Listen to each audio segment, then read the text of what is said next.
Bom dia a todos. Grande privilégio, mais uma vez, estarmos aqui para podermos tratarmos de assuntos que são bastante interessantes e relevantes para a nossa igreja, uma vez que nós temos nossas doutrinas definidas e está em processo algumas ainda de definição, e nós estamos estudando nessa série sobre esses temas. Até aqui nós já estudamos 6 temas e esse é o nosso 7º tema. E o tema de hoje é um tema bastante interessante, que é sobre o sustento da igreja, o ministério da igreja. Esse é um tema que nós gostaríamos muito que os irmãos entendessem, porque é tema de grande controvérsia no mundo cristão.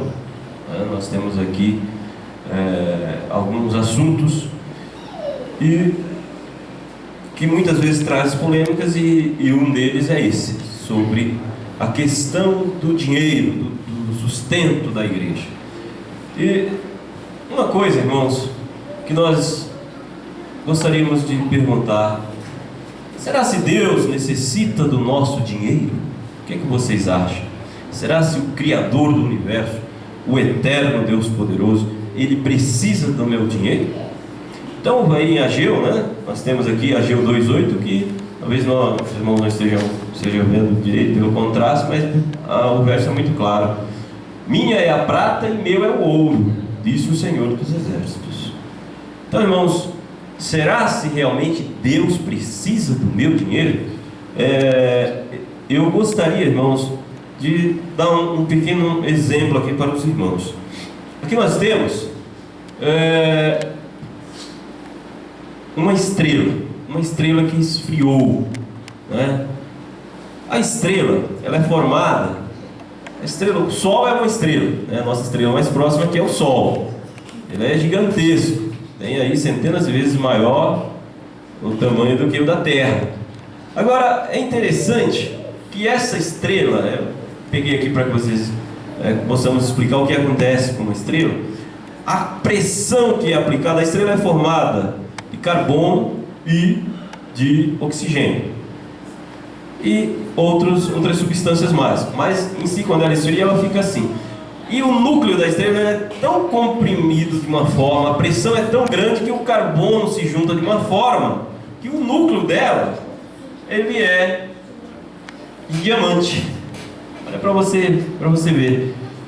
Então, os estudos científicos, ele afirma que o centro, é isso que eu estou falando, o centro de uma estrela, ela acaba se tornando diamante. Vamos passar ao próximo, que eu vou dar um exemplo aqui, olha. Veja só, aquele número ali, ó, PSRJ 1719-1438b,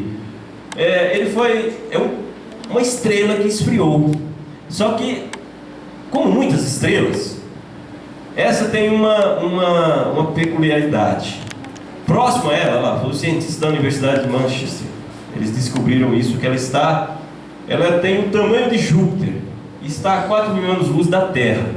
Só que por que chama a atenção? Porque aquela camada, ela foi retirada, porque esse pulsar é um outro corpo que está ao lado dela, ele gira 10.000 voltas por minuto. É tão grande que aquela parte mais macia da estrela, vamos dizer assim, ele foi extraído pelo pulsar e ficou só o diamante. Então esse planeta, vamos dizer assim, que não é um planeta, é uma estrela, mas essa estrela que esfriou e foi tirado aí esse pulsar, tirou o revestimento de cima do diamante, chama a atenção, porque é um planeta, vamos dizer assim, maior do que a Terra, várias vezes maior que a Terra, que é totalmente feito de diamante, né? Imagina, né, aqueles que estão querendo lá e tirar um pedaço, é meio difícil, tá? É longe lá e é bem quente, ainda assim você queimaria chegando lá perto. Mas o interessante é que os cientistas afirmam que pode haver centenas de planetas, de estrelas como esse aí no sistema solar. E eu vejo muitos pastores muitos pregadores, dizendo assim: olha, dê o seu dinheiro a Deus. Deus precisa do teu dinheiro. Traga o seu dinheiro aqui para a igreja, porque senão, né? Já viram isso? Será se realmente Deus precisa do meu dinheiro? Deus, imagina, irmãos, Deus tem tudo, irmãos. Será se Ele vai precisar da minha moeda de R$1, da minha nota de R$100? Será se realmente Deus precisa? Vamos considerar algumas dessas situações. Como que era mantida a igreja lá,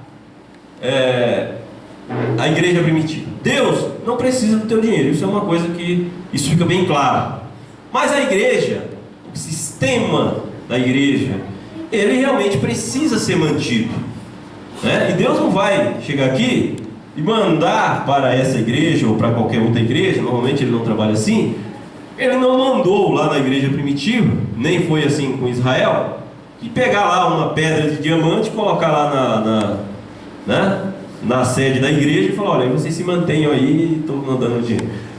Deus deixou que os seus membros, os membros da igreja, mantivesse a igreja. E quando eu falo igreja, não estou me referindo somente à questão a questão administrativa ou à questão organizacional. Eu estou me referindo à igreja como um todo. Veja só, lá na igreja primitiva, nós temos aqui o exemplo de Atos 4, 34 e 35. Olha o que diz o verso lá: não havia, pois, entre eles necessidade alguma, porque todos os que possuíam herdades ou casas, vendendo-as, traziam o preço do que fora vendido e depositavam aos pés dos apóstolos, e repartia-se a cada um segundo a necessidade que cada um tinha. Então veja que para a manutenção da igreja, quando nós estamos falando de igreja, estamos falando de um todo. No exemplo da igreja primitiva, não havia necessidade, porque os membros da igreja não se apegavam às coisas materiais, e tudo que eles tinham, eles repartiam entre eles. Havia ali uma comunidade, uma espécie de comunismo, né, entre aspas lá, entre a primeira comunidade cristã na época dos apóstolos. Então vamos ver a continuação. Será se havia pessoas assalariadas lá na igreja cristã, lá no início? Havia sim. Nós temos vários exemplos. Lá em 2, nós temos vários, eu peguei 4. Lá em 2 Coríntios 12, versículo 14, Paulo, ele dá um exemplo. Ele diz aqui, eis que estou pronto para pela terceira vez e ter convosco, e não vos serei pesado. Quando ele fala pesado, é o custo que ele iria causar ali para os irmãos. Era uma opção do apóstolo Paulo. Ele diz aqui, pois que não busco o que é vosso, mas sim a vós, porque não devem os filhos entesourar para os pais, pois os pais, mas os pais para os filhos. Então, na visão do apóstolo Paulo, ele entendia que, como pai da igreja, que era assim que ele se considerava, ele deveria trazer sustento, trazer recursos para a igreja, para os membros, e não chegar lá e pegar tudo que os membros tinham e pegar para ele. Isso era a visão do apóstolo Paulo, algo para que os nossos líderes religiosos de hoje pensem a respeito disso. Mas em outras situações ele recebeu o salário sim de uma ou de outra igreja, porque ele diz lá em 2 Coríntios 11, 8, ele diz, outras igrejas despojei eu para vos servir. Ou seja, ele despojou, ele recebeu de uma igreja que tinha mais, para levar para uma igreja que tinha menos, não para ele, né? Recebendo dela salário. E quando estava presente convosco e tinha necessidade, a ninguém fui pesado. Isso era a visão do apóstolo Paulo. Lá em 1 Tessalonicenses 2,9, nós temos lá a seguinte expressão: porque bem vos lembrais, irmãos, do nosso trabalho e fadiga, pois trabalhando noite e dia para não sermos pesados a nenhum de vós, vos pregamos o Evangelho de Deus. Então o apóstolo Paulo, Barnabé e outros grandes apóstolos da época primitiva, eles não recebiam salário.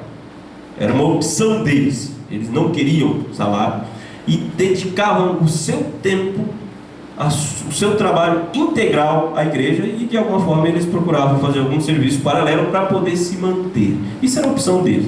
Mas havia sim pessoas que eram assalariadas. Veja lá em 1 Coríntios 9, versículo 4 até o 7, Paulo ele reclamando lá de uma situação que havia. Ele diz: não temos nós direito de comer e beber?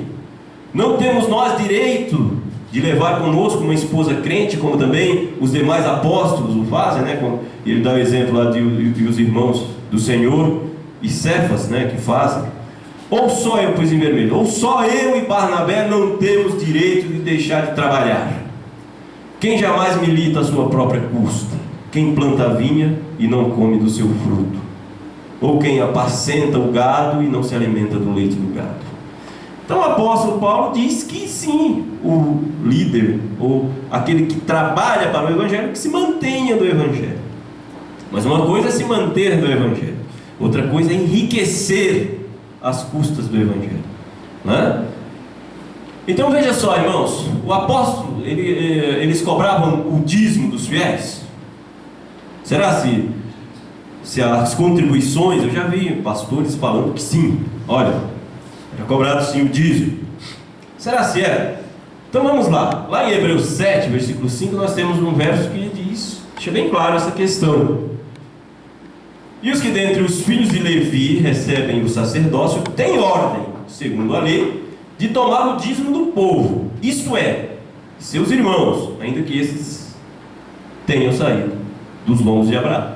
Então, duas coisas, irmãos. Primeiro, a primeira situação, os apóstolos, eles não podiam cobrar o dízimo dos membros da igreja, porque eles entendiam que a lei dizia que somente os filhos de Levi, que eram sacerdotes, que tinham esse direito. Então jamais o apóstolo ia chegar lá na frente da igreja e cobrar dízimo dos irmãos. Depois vamos explicar bem o que é esse dízimo, tá? Porque muitas pessoas entendem que trazer dinheiro para a igreja é dízimo, e isso não é dízimo. Vamos explicar isso um pouco melhor hoje. E a segunda nota é que mesmo os sacerdotes só tinham autoridade diante da lei de cobrar o dízimo dos judeus, dos seus irmãos. É isso que o verso está dizendo. Vamos prosseguir e entendermos melhor essa questão. O dízimo, no contexto da velha aliança, ele tinha um propósito muito bonito, e nós iremos abordar alguma coisa a respeito disso. Ele estava, irmãos, inserido no contexto cerimonial, da adoração, da parte cerimonial da lei da adoração ao Eterno, assim como os sacrifícios, como as ofertas, como os primogênitos, como todo o ritualismo que havia ali no templo, na lei cerimonial. Então veja só, lá em Levíticos, vamos fazer uma comparação aqui, lá em Levítico 27:30, a pessoa pega esse texto isolado e diz lá, olha lá: também todas as dízimas do campo, da semente do campo, do fruto das árvores, são do Senhor, santas são ao Senhor. Né? Mas olha a comparação lá, porque no outro lado, lá em Números 3:13, Deus fala a mesma coisa, porque todo o primogênito é meu. Veja que é uma associação à parte cerimonial da lei, porque todo o primogênito é meu, né? E ali é cobrado, que Deus também cobrava o primogênito de tudo. Então veja o contexto cerimonial, né? O dízimo estava inserido no contexto cerimonial, assim como também os primogênitos. Todos os dízimos são meus? Sim, todos os dízimos do campo. Mas ficar bem claro também, Deus exigiu isso lá do judeu, com um propósito. Nós vamos ver que era o dízimo do campo, do que era produzido no campo, assim como os animais e o que nascia do campo também, né? Então vamos lá. O aspecto cerimonial, né? Deuteronômio 12:6, esse verso é muito interessante, que diz assim: e ali trareis os vossos holocaustos e os vossos sacrifícios e os vossos dízimos e a oferta alçada da vossa mão e os vossos votos e as vossas ofertas voluntárias e os primogênitos das vossas vacas e das vossas ovelhas. Veja que o dízimo estava na lei da velha aliança, inserido no contexto cerimonial, assim como os sacrifícios, como as ofertas queimadas, como os primogênitos, enfim, né? Temos mais lá em Deuteronômio 12, versículo 17 e 18, o que eu acabei de dizer. Eu vejo uma grande ingenuidade de muitos servos de Deus, fiéis, sinceros. Vejo irmãos que trabalham lá o mês inteiro, né? E entendem que precisam trazer ali uma quantidade, porque acham que dando aquilo ali estão dizimando. Por mais que seja sincero, e Deus vê a sinceridade de cada um, isso não é dízimo, nunca foi dízimo. Pode ser qualquer outra coisa, pode ser oferta, pode ser uma doação, qualquer coisa, mas não é dízimo, irmãos. 10 significa que você trazer 10% de alguma coisa para cá, você está dizimando. Não, você está cumprindo a lei do dízimo. Não, a lei do dízimo você não podia dar em dinheiro. Começa por aí. Veja lá, Deuteronômio 12, versículo 17 e 18, né? Então veja só: não fareis conforme a tudo que hoje fazemos aqui. Eles estavam no deserto, lá no deserto cada um fazia o que queria, mas Moisés está orientando eles lá. Deuteronômio 12, 8 e 9, vamos lá. Não fareis conforme a tudo que hoje fazemos aqui, cada qual tudo o que parece bem aos seus olhos, porque até agora não entramos no descanso e na herança que vos dá o Senhor vosso Deus. No verso 11: então haverá um lugar que escolherá o Senhor vosso Deus para ali fazer habitar o seu nome. Ali trareis tudo o que vos ordeno, os vossos holocaustos, os vossos sacrifícios, os vossos dízimos, as ofertas alçadas da vossa mão, e toda a escolha dos vossos votos que fizerdes ao Senhor. Ou seja, no deserto Deus está dizendo ao povo que haverá na nova terra um lugar que ele iria estipular, e que somente ali deveria ser trazido as ofertas e ali todo aquele cerimonialismo, inclusive o dízimo. Então veja só, com relação ao dízimo, aí sim, capítulo 12, na continuação, eu peguei o contexto para que possamos abordar e entender o que diz aqui no verso 17 e 18.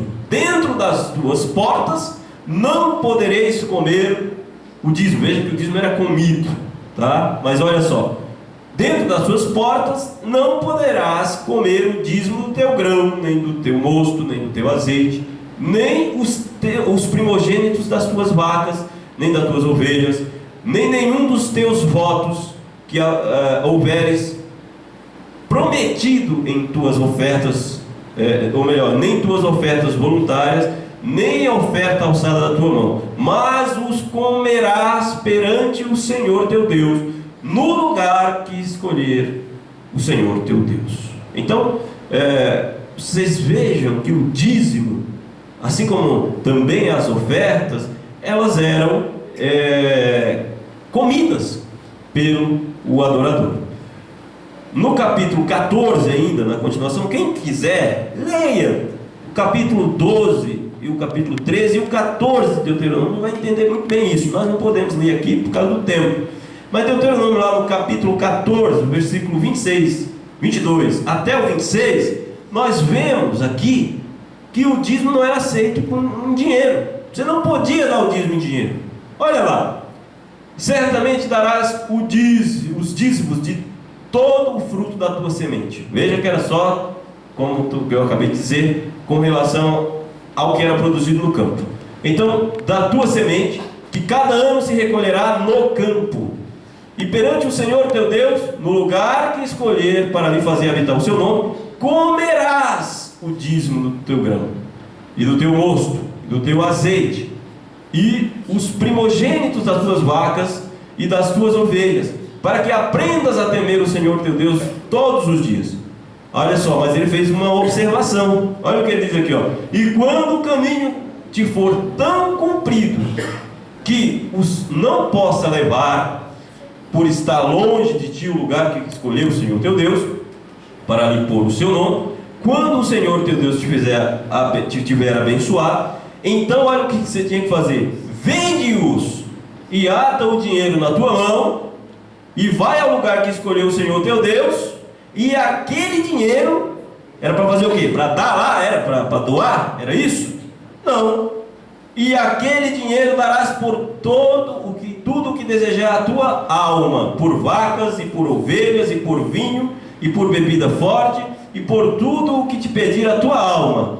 Come-o ali perante o Senhor teu Deus e alegra-te tu e a tua casa. Deuteronômio 14, 22 e 26. Então veja que o dízimo nunca foi dado em dinheiro. Nunca.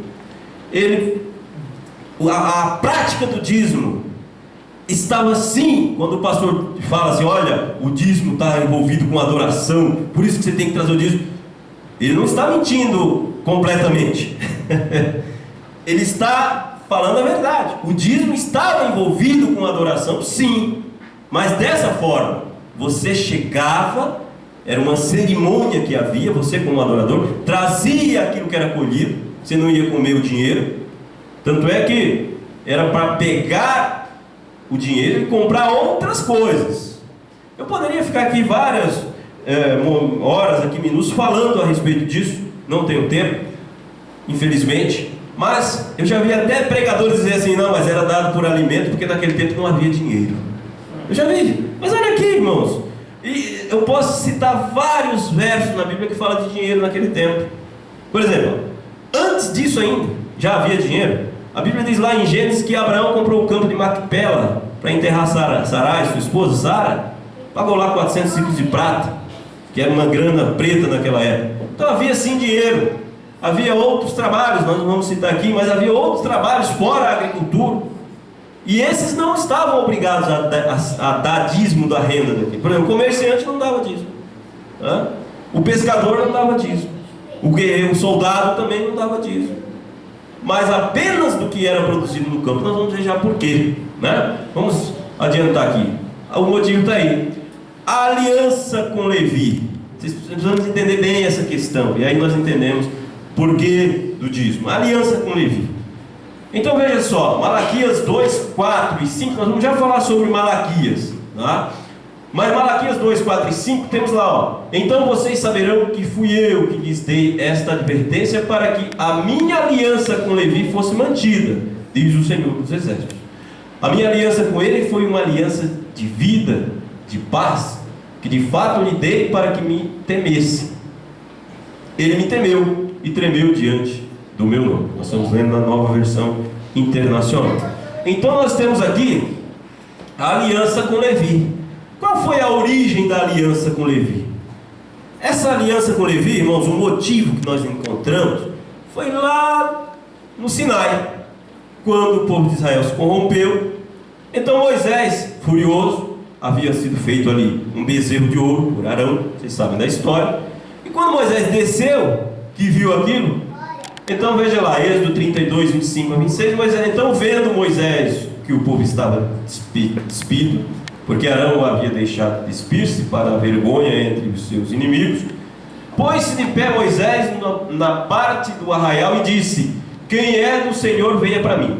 Então se juntaram a ele todos os filhos de Levi, só eles que vieram. A partir daí, irmãos, Deus, ele fez uma aliança com Levi, com a tribo de Levi, voltada para a parte espiritual do povo. O povo de Levi, a tribo de Levi passou a ser a tribo que cuidaria da parte espiritual do povo de Deus. Isso é algo muito importante. Então, a aliança com Levi, nós vamos tratar da questão do dízimo. O dízimo era a herança de Levi. Ou seja, Deus pegou uma tribo, que era a tribo de Levi, e Deus não ia, na hora da repartição das terras, você imagina, Deus pegasse ali a terra toda, dividisse por 12, é isso? E aí pegasse uma parte dessas 12 aí, e disse: ó, essa aqui é dos levitas, Eles vão ficar aqui. Mas só que os levitas estavam ocupados com uma atividade espiritual do templo. O que ia acontecer com aquelas terras? Aquelas terras iam ser tomadas pelos inimigos, iam ficar lá largadas, abandonadas. E Deus, na sua sabedoria, o que ele fez? No lugar de repartir por 12, repartiu por quanto? Por 11. Ou seja, as outras tribos estavam trabalhando nas terras que pertenciam aos levitas. Então era por direito do judeu, do hebreu, trazer ali o seu dízimo e trazer diante do levita, porque aquilo pertencia ao levita, porque Deus deu ao levita como herança. Vamos ver, Números 18, 23 a 24. E eis que aos filhos de Levi tenho dado todos os dízimos em Israel por herança, pelo ministério que executam, ministério da tenda da congregação. Mas os levitas executarão o ministério da tenda da congregação, e eles levarão sobre si a sua iniquidade, pelas suas gerações estatuto perpétuo será. E no meio dos filhos de Israel nenhuma herança terão, porque os dízimos dos filhos de Israel, que oferecem ao Senhor em oferta alçada, tenho dado por herança aos levitas, porquanto eu lhes disse, no meio dos filhos de Israel, nenhuma herança terão.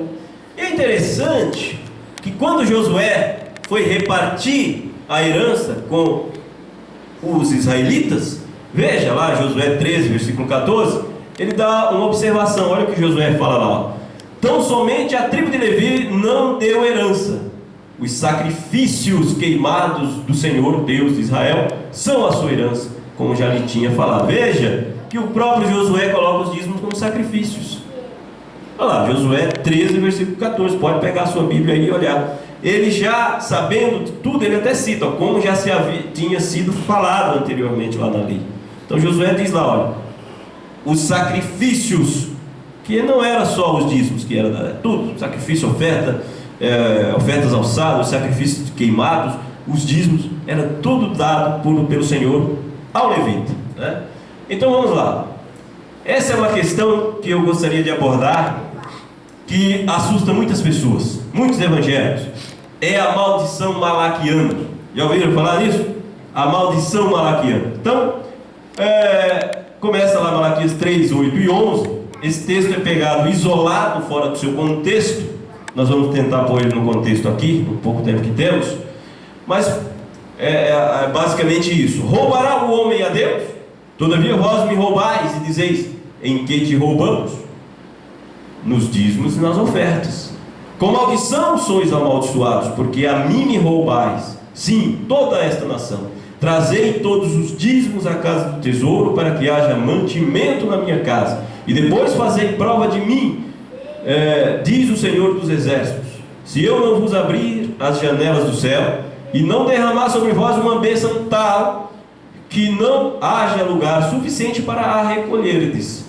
E por causa de vós repreenderei o devorador, e ele não destruirá os frutos da vossa terra, e a vossa vide no campo não será estéril, diz o Senhor dos Exércitos. Malaquias 3, 8 a 11. Como você já acompanhou todo o contexto que nós fizemos aqui, da relação do campo, a relação da herança, fica fácil para você entender isso aqui. Mas imagine uma irmãzinha da igreja que nunca leu a Bíblia direito, que entende um pouquinho só de Bíblia, o pastor chega e fala isso aqui para ela. Vai ficar assustado, irmãos. Olha lá, ele diz assim, irmão, com maldição sois amaldiçoados. É interessante que eu vejo muito pastor evangélico, me desculpe os pastores evangélicos que estão vendo aí o vídeo, mas eu sou obrigado a falar isso, não gosto, tenho muita estima pelas igrejas, tenho muito respeito, mas tem coisas que a gente é obrigado a falar. Esses dias eu estive recebendo a visita de um pastor de uma igreja evangélica na minha casa, não vou dizer o nome da igreja, mas é uma igreja muito tradicional, acho que é a segunda maior do Brasil. E nós conversando a respeito dessa situação, e falando da questão da adoração, e eu falando com ele com relação à guarda do sábado, por exemplo. E ele dizia que não precisava mais guardar o sábado, porque nós não estamos mais debaixo do quê? Da maldição da lei. Nós não estamos mais debaixo da maldição. Ninguém precisa mais estar preocupado com a maldição da lei. E E aí eu falei para ele, mas outro dia eu estava lá na igreja, te visitando na tua igreja, e tu estavas pregando sobre a questão do dízimo, e tu lestes o seguinte: com maldição sois amaldiçoados, vós que não trazeis o dízimo que me roubaram. Ora, se não há nenhuma maldição, né, que nós não estamos mais debaixo de maldição da lei, por que os pastores evangélicos gostariam de saber disso?